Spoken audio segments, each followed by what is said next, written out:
Number one channel के number one show कच्चा चिट्ठा में आप सभी का स्वागत है। आपके साथ मैं हूं सबीना तामंग देशमुख। कच्चा चिट्ठा में आज बात इजराइल के दो बहुत ही बड़े दुश्मनों की। इन दोनों देशों ने एक के बाद एक अपनी सेना की परेड निकाली।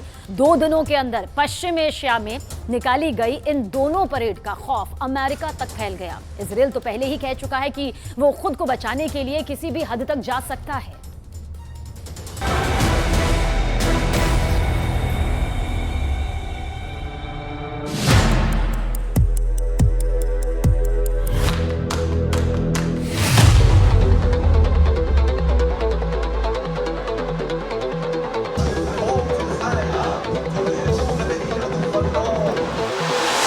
दो देश,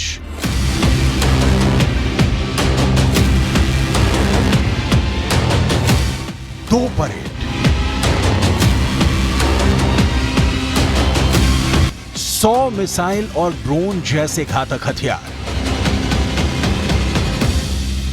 लेकिन टारगेट एक। ईरान की ताकत दुनिया ने बहुत देखी है। आप यमन की पावर देखिए। ये वो देश है जिसने 9 साल से गृह युद्ध झेला। वो अब अपनी ताकत दिखा रहा है।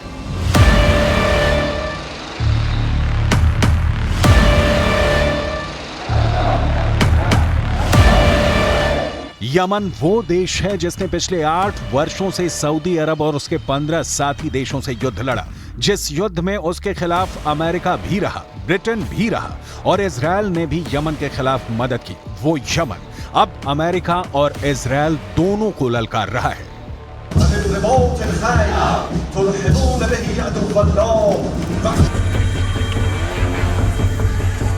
युद्ध की ऐसी ललकार, ऐसा गुस्सा, आप इस इलाके को पश्चिम एशिया कहकर बुलाइए, इसे खाड़ी कहिए या फिर मिडल ईस्ट, नाम कितने भी हों, लेकिन इस वक्त यूक्रेन के बाद दुनिया का सबसे खतरनाक इलाका कोई है तो वो यही जमीन है।